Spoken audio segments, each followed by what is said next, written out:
Peace, Black Power, Rahubat, and Hotep. I send Hotep as the universal greeting. It translates as peace, but it means I give much peace to you, and in hopes that you return the same. That is what Hotep actually means. Um, Whereas now it's become contaminated with rhetoric of calling it, calling people Hotep nigga and all this other type of things, which is now which is very disrespectful of the ancient language of the Medu Neter. I call this message to the African male because I feel, me being one, we can actually talk about something constructive and have real dialogue of where we are and where we need to be. One of the main things I realize is we get very distracted by everything going on in the world. We never stop to think where we are now and how far we've actually come as men. Men facing extermination, men facing near imprisonment, back into slavery. All these type of things are happening. This is not to separate from the African woman, but sometimes we need real dialogue. And this is for everyone to listen to, male and female. If you were able to make it to the age of 21, you should really be proud of yourself, because you weren't supposed to make it this far. We were not supposed to make it this far. Hotep, Sechem Ra. We were able to make it this far because of natural due diligence and natural initiative of self, to be able to actually get this far and to be able to maneuver in North America, where every once in a while, or not even every once in a while, but every day, we're facing imminent danger as again of imprisonment and slave catchers in the form of police trying to do whatever they can to destroy us, and all forms of extermination and all forms of mass genocide. So for us to come this far, and to also forms of genocide where we are being pitted against each other on a daily basis, which you would refer to as black on black crime, or what the white media calls black on black crime, which is a false narrative. So the reality is that we have to get to a point where we have to realize what's been done to us, and then do whatever we can to actually undo what's been done, because we have a lot to do, and we have to get on focus and stay focused. We have to get focused and stay there, because a lot of us are off focus at this point. Do realize a lot of us as African men in this society are jobless, or barely have jobs and barely able to provide. That is a concentrated effort, and that was a well thought out plan to take us back into slavery, where we were not providers for our family, and to take us once from slavery into where we are now, where we are literally repeating the same cycle, where black men are not even able to even provide for their own families again. Well, in slavery we were enslaved, whereas now we're not as blatantly enslaved, but we are covertly enslaved, because what we would call the black neighborhood is nothing more than another slave camp, because we are being controlled by outside entities, outside groups, whether domestic or foreign, controls the black community's resources. That's why you can have a gentrification process that goes on every time you turn around. Sometimes every 6 months, or even, if they're lenient upon us, every 2 years. So we have to get to a point where we are in control of what goes on within ourselves and within our families. This is wartime again. So, as if we were never in war. We've been in a racial war for, at least for the most part, 500 years. We are captives in this society. So we have to do whatever we can to educate ourselves, but at the same time, those, for the most part, who have educated us have been our inside enemies. For the most part, the Boulets, the FBI agents, covert operations designed as people who were supposed to be, to watch over us, our black overseers, or what you would refer to as the mulatto buffer class. Talented 10th, Du Bois, Ida B. Wells Barnett, R.R. Moulton, all the way down into Du Bois again, Dr. Martin Luther King, A. Philip Randolph, Andrew Young, John Lewis, and down into Jesse Jackson, Al Sharpton. These are all people who they were buffer class and were able to contain the black community for the enslavement and extermination by the Rockefellers and the Rothschilds. So this is a reality.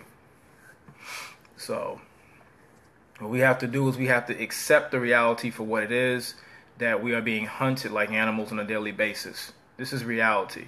We can sit here and play games with each other every day. We can play petty games, but as long as we're paying petty games, it's not going to work. So that's just the reality. No, brother, when I mention mulattoes have been used against us for years. It is up to you whether you decide to listen to this message or not, but this is a reality. Since slavery, and even going on since the 1910s and 20s, they have been used against us. It's just that simple. I just quote history. I didn't write it. I'm just quoting it to you. It is up to you to listen to the message. Okay? What we have to do as African men is that we have to be able to acknowledge what is going on. Too many of us will create new names for ourselves, new organizations. I'm Morris Science Temple, I'm Nation of Islam, I'm Hebrew Israelite, I'm this, I'm that, 5%, I'm Nawapian, which is all fine and dandy because it comes out of your mind, which is a self-creation, but at the same time, if the mentality is still the same, it means nothing. If you're still playing petty games amongst each other, what is the point? What is the point of playing games with each other what's the point of renaming yourself if you're not really willing to change your behavior? You're going to contaminate the name. You understand? You think that this one group may think that all we have to do is sign a paper and we're going to be recognized. When in reality, you were never recognized as pure human being. You're still 3/5. If you weren't still 3/5, you wouldn't still being hunted down the street. Bottom line. So we have to be able to accept that fact. You can't change your name to a Hebrew and stop them from blowing your head off. That is reality. You don't want to deal with reality, and you do not want to deal with me because this is reality. Rahubat Naim. This is a reality that we need to face, and we need to accept that we have to, at some point, create a code amongst our people. And this is, of course, we're going to have to join in, of course, with our women as well. This is just reality, but we have to take initiative. No woman respects a man who does not take initiative. As men, we have to get to a point where we not seek out, but do things in terms of action that calls for respect. See, for the most part, we've been brought up by our mothers. So our mothers are responsible for a lot of the emotions, a lot of times, as well as what is being pumped in society. But a lot of us are not raised by our mothers and our fathers. So we're being raised by a lot of emotional energy, rather it being balanced out in terms of masculine energy. So a lot of us no longer have masculine energy in us, and that's been cut off since the 60s and the 70s, when integration came in and black men were being funneled into the prison industrial complex. That's been going on for the past 40 years. So the masculine principle was lost in the black community, in the black homes. So a lot of what you're seeing right now is very effeminate energy, a lot of attention whoring. And when it's time to do work and get to battle, people don't have anything else to say or have nothing else to do. So a lot of the infighting that you're seeing right now is a lot of people weeding themselves out. You can only perpetrate or perpetuate a certain type of energy until eventually you're going to show exactly who you are. That's just reality. And so it's time to start being able to take on exactly who you are as a man. Before people start calling yourself God and this and that, it doesn't make a difference anyway. None of that means anything at all if you're not willing to do the work and live by it. It means nothing. It means nothing totally at all. So what we have to do is start leading by example.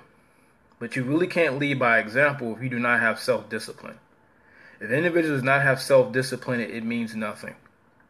Most of us now are, as African men, over-sexualized. And our elder in the community, Baba Baruti, talks about the over-sexualization of society.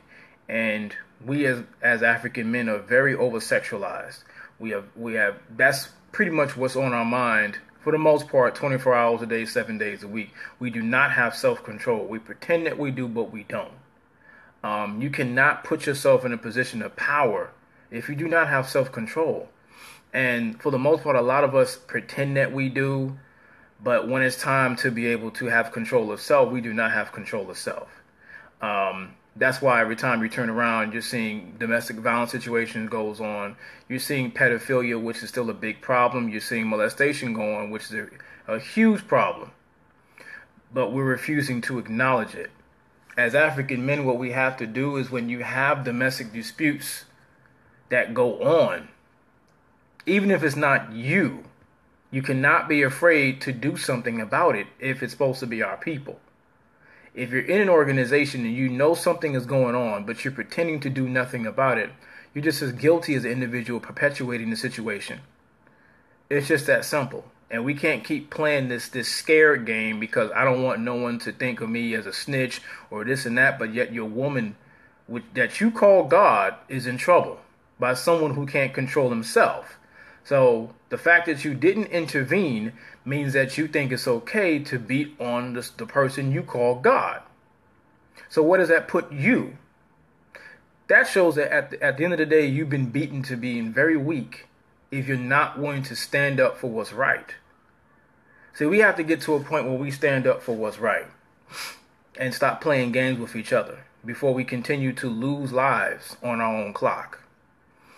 I noticed something very peculiar today on social media. Had nothing to do with SETI and the Umar Johnson circus. It came down to a cop that was on top of a young black man. He was wrestling him. It was really for no reason at all. And I saw another young black male.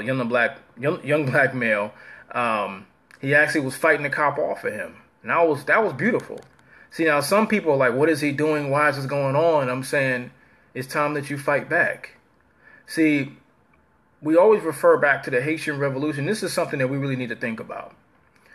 That's why I always refer people to Bania Bello, one of our master teachers, a sister, an African woman that's from Haiti, that breaks down the fact that during the time of the Haitian Revolution, a lot of our women would jump inside of cannons to stop cannons from going off. A lot of our women sacrifice themselves for the greater good of liberation and freedom. And then we're playing this game as if it's like, hey, whatever, it doesn't make a difference. I don't really care. But yet they were willing to sacrifice their lives for us. We got to do the same for them. We can't say, I don't really care, but yet that's our women that did this in the past. What are you willing to do? So you got to realize, while you have the SETI and Umar Johnson fiasco, and then before that you had the SETI and young Pharaoh and the Sonetta thing going on, the whole world sees that. See, we think that the infighting is just amongst each other and no one else can see this, but everybody can see what we're doing. If they can see, if we're the influence in terms of pop culture and hip hop, then we're also the influence in terms of consciousness. Because consciousness, just like hip hop, will become commercial very soon if we don't know how to keep that within ourselves. Because the devil has taken everything from us because we gave it to him out of fear. We didn't want anything for ourselves, so they came and took it right out of your hands and made it into a corporate entity. So we have to get to a point where we have to truly be protectors of what is sacred to us. How sacred is ourselves and our women and our children if cops at any given time can do whatever they can to us? See, we have to at least get to a point where we can at least defend ourselves before we can talk about defending anybody else. You cannot be afraid. You can't be ready to fight me in the street and talk crazy to me, but then when the white man comes across to you, you scared, and then you want to talk about peace. That means you truly are scared of someone else outside of yourself.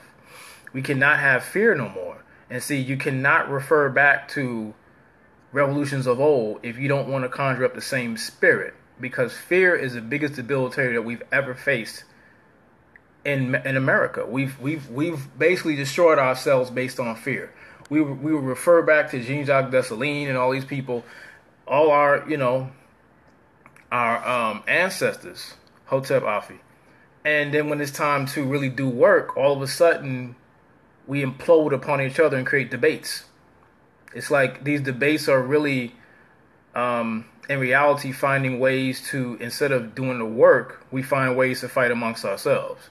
It's like we're at the line where it's like us against them. Rather than fight them or defend ourselves, we turn around and shoot each other. That's exactly what we're doing. We're creating this big, huge fiasco for everyone to see, because now we become attention whores as opposed to actually going about doing the work.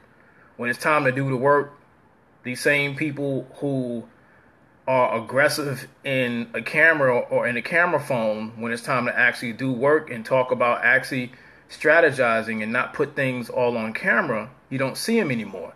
And these are what we call beta males. Because what you'll do is you'll have all of this misplaced aggression amongst your own people. But when it's time to defend yourself and defend your women and your children, all of a sudden you're finding a whole bunch of excuses. So we find ways to create other forms of escapism, from drugs to pornography to all these type of things, as opposed to actually having some form of discipline. A real man, if a man wants to be respected, if you want to be respected as a man, you have to have some form of self-discipline, because you no longer have an angle. You have to. It makes you come straight forward to everyone that you're dealing with. That's the reality, and we can't keep making excuses for not having self-discipline.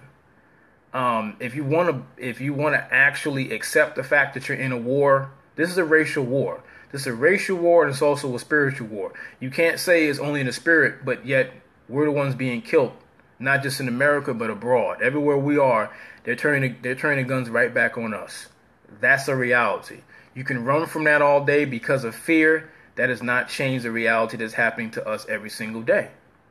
And see, that's the reality that I've learned to deal with, is because I've been able to see that most people who call themselves conscious, out of fear, will say it's only a spirit war. But yet you can't run from the physical, because they're not running from you, because they no longer fear you. Because when certain things have happened over the years, our men didn't do anything about it. And so then we'll say, well, what could have we have done? You would know what to do if we were organized. And see, all of our leaders of old talked about being organized. No, we ain't talking about that no more. The only thing we want to do is set up either a lecture about trivial BS or another debate about trivial BS.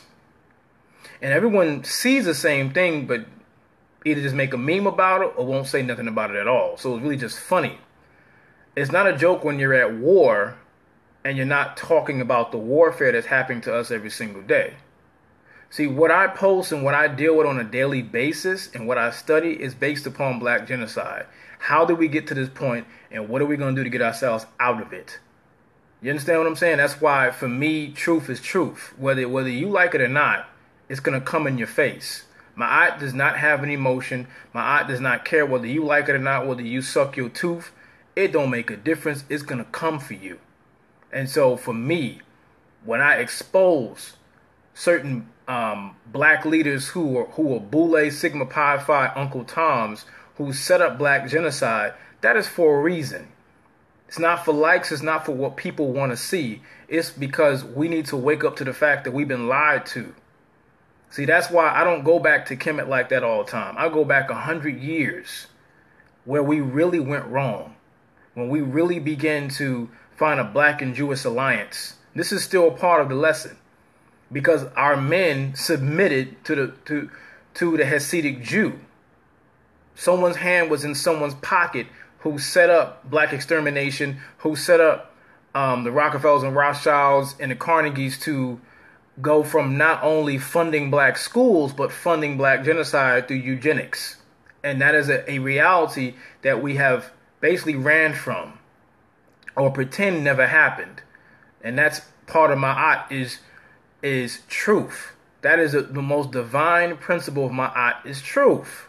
And we cannot run from that. What Fidel Castro said, study military science, exercise daily, eat healthy, master fighting fear. Yeah, but you have to get self-discipline first. All that is cool. But if your form of if life for you is clouded by escapism, everything you just said for an African male is BS. Because you really don't want to really solve your problems. You just want to pretend they'll just go away one day when the devil knocks on your door and takes you out. See, if we're not really willing to solve our problems, then don't do any more lectures.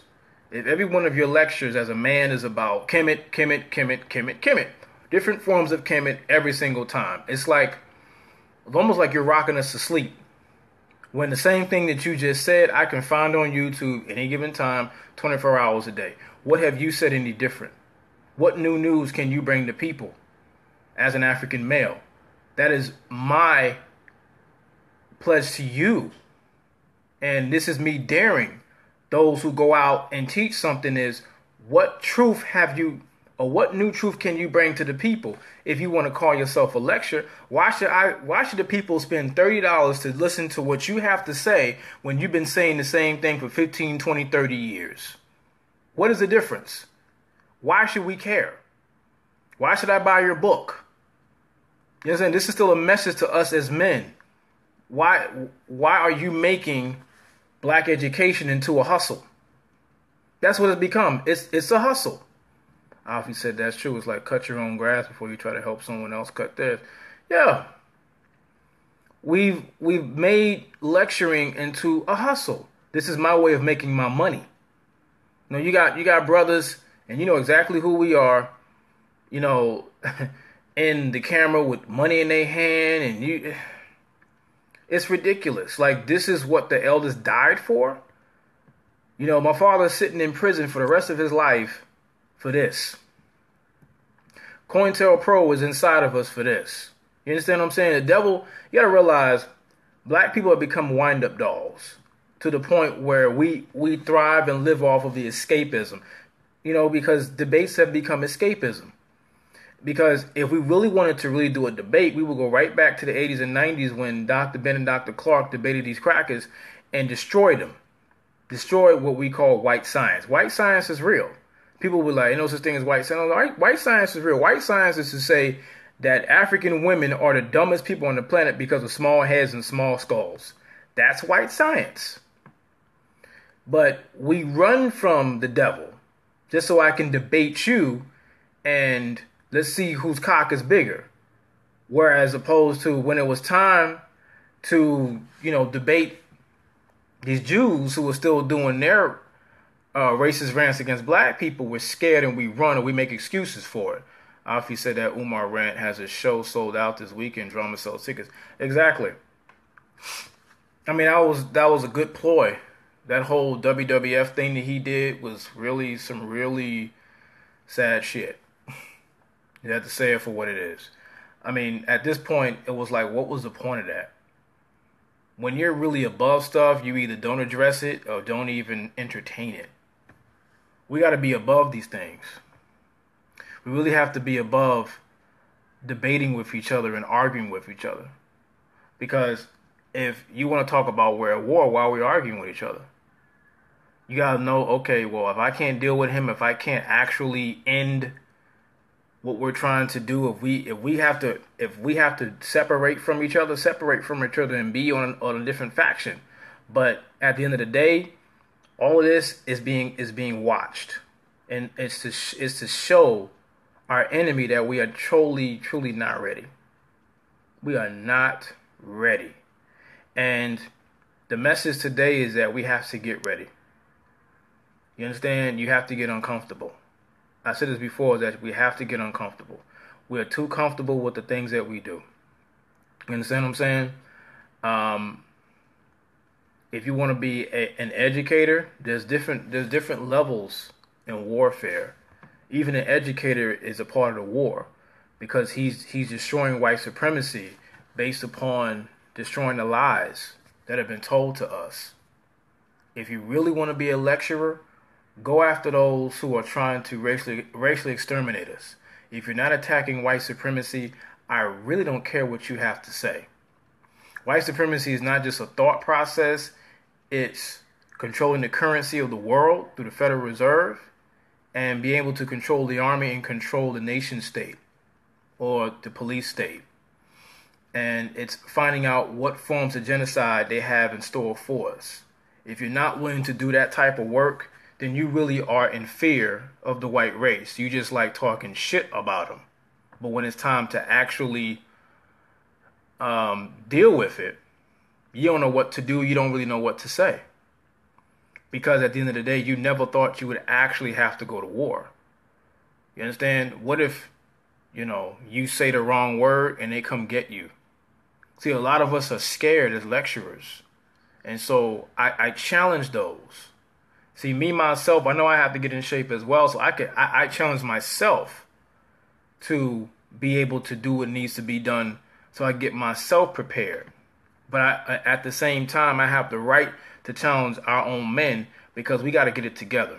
As long as we're bumping into each other with these debates and these petty arguments, because there is no real beef. See, real beef is not something you see online. Because if I really had a problem with you, I would not put it online. That's not beef. That's pettiness. That's childishness. If I really wanted to see you, I would just look for you and we would just end it. That's what real beef is. All the pettiness is just bullshit. That's really all it is niggas scared to really do what we need to do to actually solve our problems. So rather than me go at the actual enemy, we're going to go at each other. That is beta male ridiculousness. It's beta male ridiculousness. You can get mad about it. It is what it is. So it's time to, at some point, those who are serious as men, to pull out, get their bodies right, get their minds right. This is serious business. Too many of us will look at this and think, oh man, this ain't that serious. This is very serious. You can watch things go on. You can watch, for example, we got to get prepared. You got Donald Trump going in right now, ready for war, ready to extend World War III in Syria. And we're not even paying attention to that. I'm not saying, be on CNN all the time, but just pay attention to that. You understand what I'm saying? He's ready for war.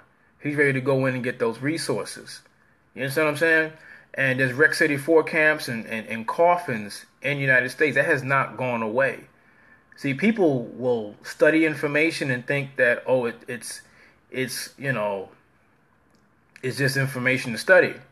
But when it's time to actually do work, you don't really want to do no work.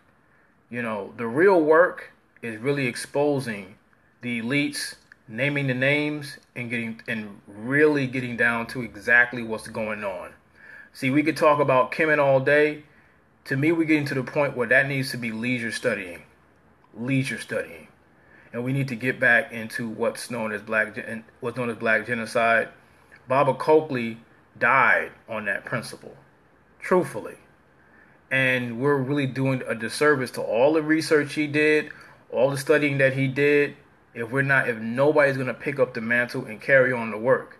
All we want to do is, for example, if people want to really have this obsession with Kemet, why not brand people and elders like Ashra Kwesi and Mfudishi and Baba Heru, who is already doing the work of Kemet?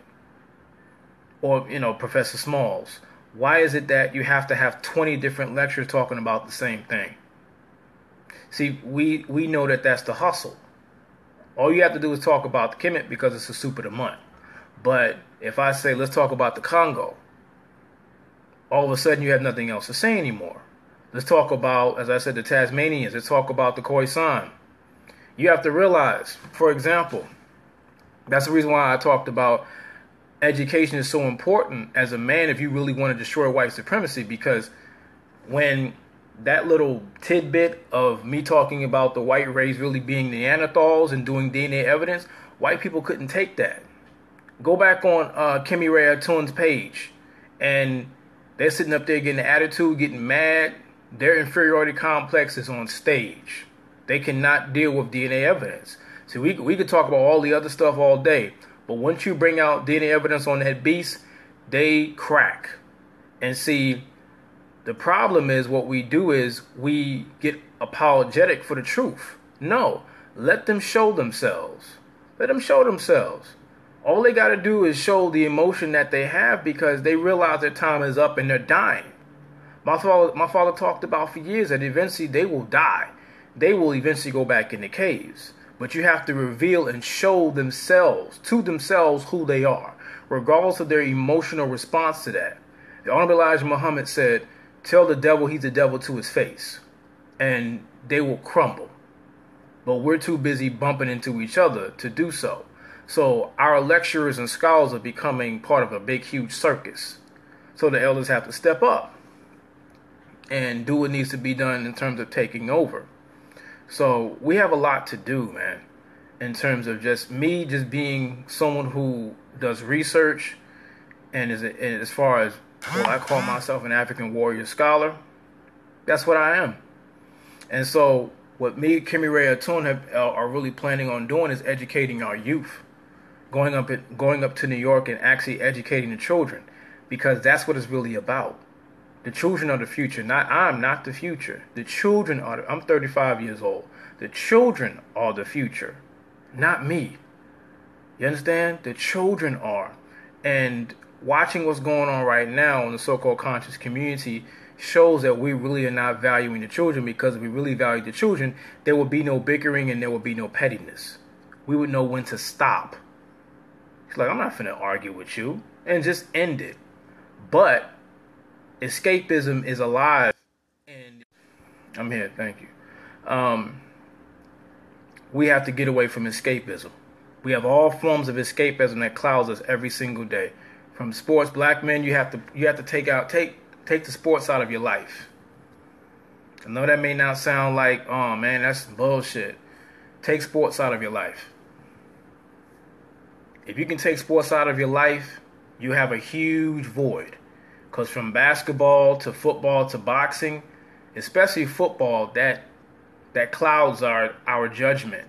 And we live through these white supremacy modules and, obsession with genitals, as Dr. Welsing talked about. We're too caught up in the devil's world to be able to really go to war. And everything going on right now in the conscious community is literally attention whoring. It's this complex, this inferiority complex, rather than actually getting to war. And I'm not putting tactics out there, but all we gotta do is, when people are serious, we talk about what we need to talk about. But nobody's really talking about anything. People are just creating a new lecture and on the same thing repeatedly. So nothing new is really being talked about. Because if I don't have anything new to say, because you have not really done your homework. That's the reality. When you know you're really about your work, when you don't care about whether the truth offends someone or not, you post it. Because this is a medium. Facebook is a medium. A lot of us just use this time for leisure, sports stories, trying to get at all the women. A lot of us are men out here married and still trying to get with younger women. That needs to stop too. That's getting really stupid. Again, the message to African males that we have to get ourselves together and really get some type of self-discipline going. Truthfully, if we had our psychic self-defense up, we would not be sitting up here watching two men go back and forth online. That shit is sad. It's really sad, and it's showing that they either need to get themselves together, or we have to separate ourselves from those who are not serious. If you really were serious, you would move on and transcend from the pettiness. But us as African men, the main thing is that we need to get it together. Do realize that you have made it very far, but do realize that we are in a war. The point of consciousness is to be awoke of your surroundings. That's what consciousness is. But you cannot be conscious if your whole point is to do drugs, get high, get drunk, and to look good when the camera's on. That means you're really lying to yourself. See, people really reveal themselves, and our men are now revealing themselves really based upon their action. A person is going to show you exactly who you are when they don't know when they don't know anyone's watching them. Then they really show exactly who they are. See, most of us show who we are on the inside when no one else is around, but then the moment people are around, then I could put back on the mask. That's the game that we play. And so as long as we're playing that game with each other, we're going to be fooling each other, and it's going to be days and days and days and days and months and years go by while black genocide continues. The brother Dr. Cowles here in Houston, he said that Houston ranks among, if not the worst, water-contaminated city in the United States now. See, and back in 2012, the water in Houston was at least number 5, number 4. It's about number 4. I did the research on this. Back in 2012, we had the number 4 worst water in any city in the United States. How come no one is doing a lecture about that? I did a whole, just a conference call about bad water in the United States. Did a whole lecture about it. I'll post it again. And that's going to be a part of black genocide. I may do a whole lecture on black genocide in many different forms. But you have to, as a people, since there's more lecturers that are men than women, okay, that's fine. Then us as a people have to challenge the men that if you're going to do a lecture, it needs to be about black genocide. I don't want to hear about Kemet right now. We can do the information about that another time. What about black genocide? The people have to be responsible for demanding the right information for our children. And another thing, we have to be able, as I said, you have the elders who teach on Kemet, because there's no such word as Kemetic. Kemetic is an English word. Etic is a suffix added to Kemet. You can't take a Meta-Neter word and add English to it because it dilutes the word. But anyway, you have, again, Infudishi, you have Baba Haru, you have Ashwa Kwesi. All 3 of them need to come to a curriculum and an agreement of what they're going to teach our children. And then we can move forward. But if all 3 are teaching 3 different things, our children are going to forever be confused. And so then that means that all we're doing is doing lectures just to make money. This is just a form of another way of Negroes to make capital. And again, we'll continue to bumping into each other, and then those lectures will be another form of escapism, because we're not actually creating any real curriculum. Charles Ali said it best in Hidden Codes #1. I talked about this before. Is that none of us can agree on when everything started, or where it started, or what year. The one thing we do know is that the African does not have a time or a date based on anyone's calendar. Doesn't make a difference. But we have to say, okay, this is what we'll agree upon in Kemet. We'll agree upon that, and we'll move on. What are we going to agree about the white man? We agree upon this, we move on. We're going to agree about the Bantu, about the Congo, Nigeria, Ghana, all these things, Sungay. What are we going to agree upon? Nubia, Sudan.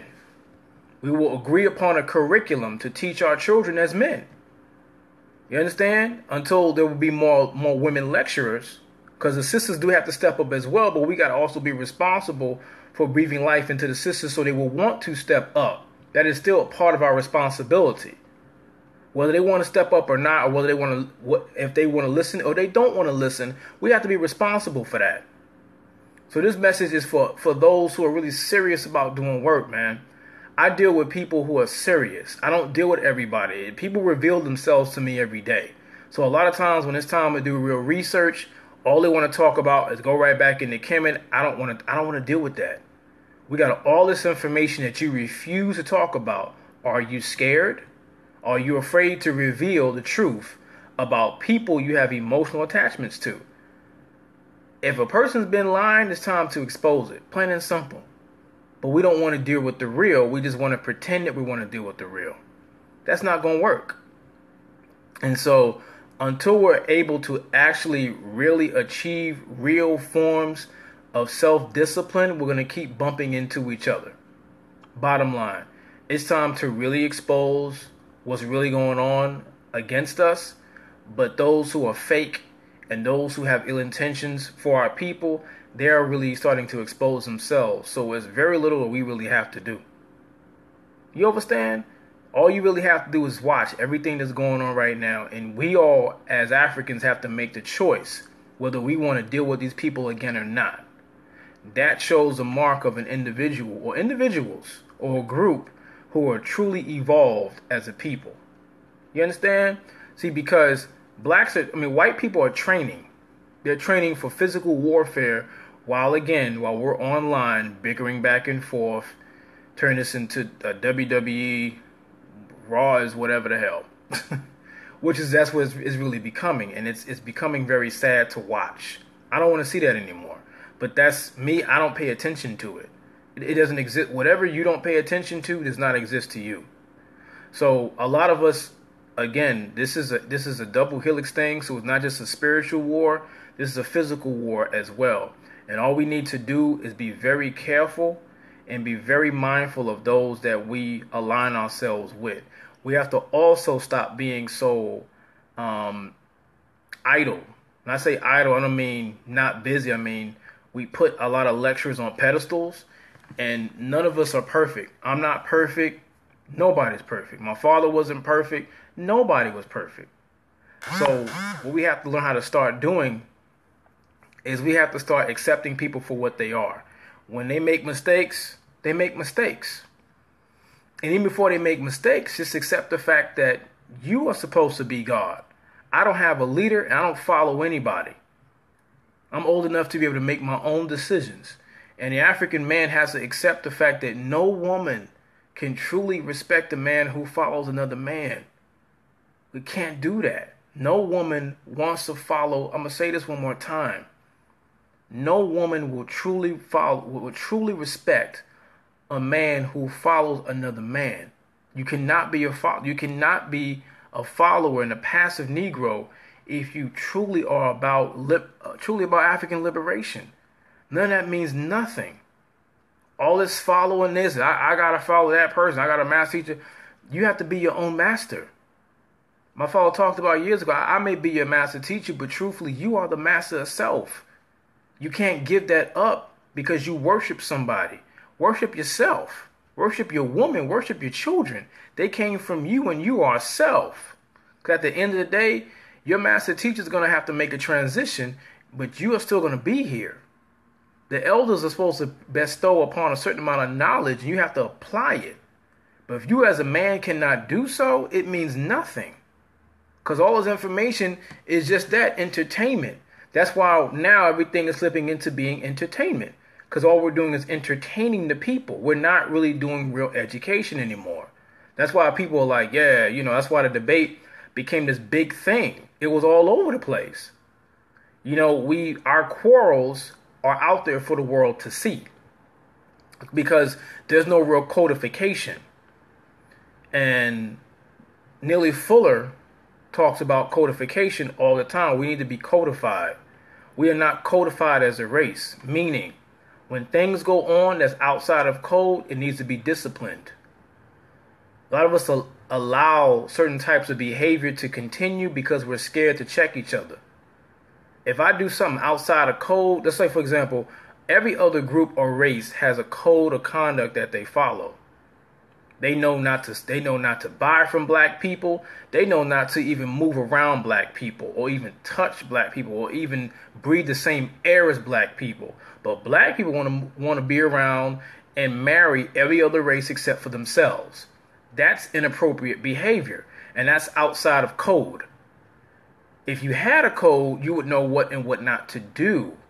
But that's the problem, is because us as men need to develop that code.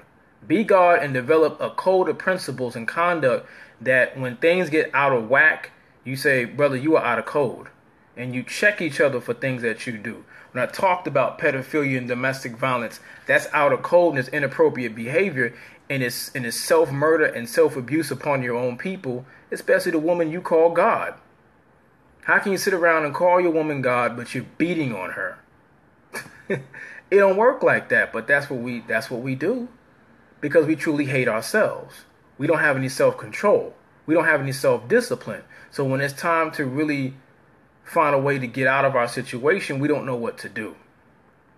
And that can't continue all the time. So again, this message was for us as men, is that we have to step up. It's no longer time to play the victim. No longer time to play the victim, and it's time to be a warrior again.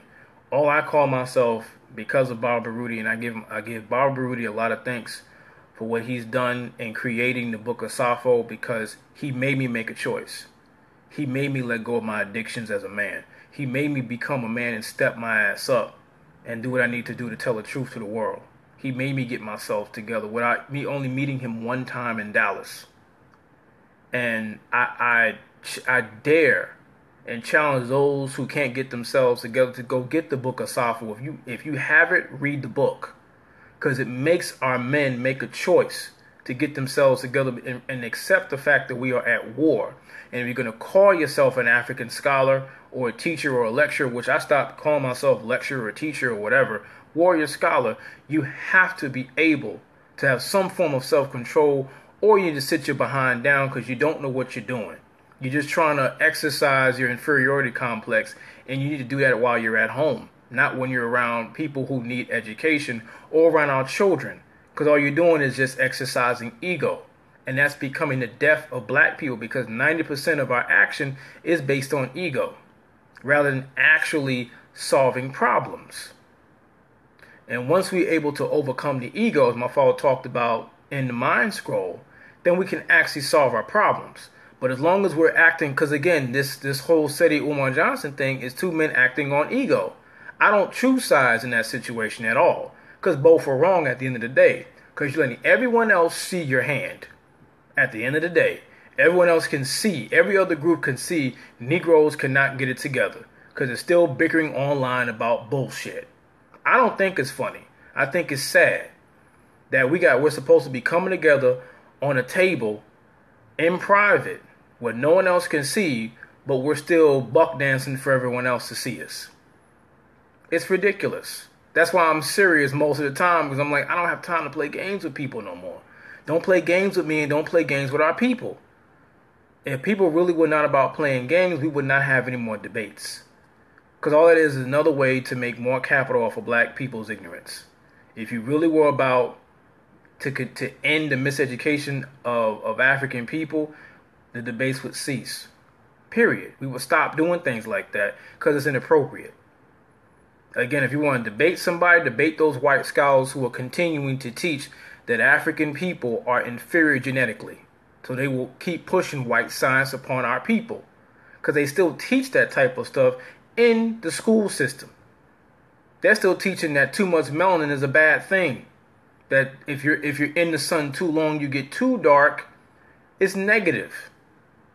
But you're not willing to change that and actually discover the science of melanin and teach the true science of melanin, because you want to continue going back and forth and debating about Kemet and whatever else you want to debate about, what other debate we're going to do next year sometime, so we can continue new forms of escapism or new forms of black fear against white people, which is really what that is subconsciously, truthfully. So again, this is a close. We got to get together. We have to be the protectors and the providers. This is serious. Stop with the drugs. Stop with the sports. It's getting old. You understand? They have our brains locked. And you need to unlock it, because the brains, the drugs and the sports, all that stuff, it ain't doing nothing for you. Because all you're doing is trying to live out someone else's life because you feel your life means nothing to you. Stop wasting time. We got no time to waste anymore. We don't have no more time, because they're coming after you. You cannot avoid it. Our men are becoming like ducks at a carnival. Hopefully I don't get shot today. Men and women as well. So we got to get it together, and we have to become uncomfortable. If you really want to get shit together, become uncomfortable and do something that you have never done before, which is get yourself together. Overstand? So again, I want to greet you all again with the universal greeting that I say Hotep with an H, T, and P, not O and E. That's how it is in the pyramid text. And hopefully you all will give that right back to me as you give me the peace from your heart as well, the Hotep from your heart. So again, Black Power, Wadu, and Hotep.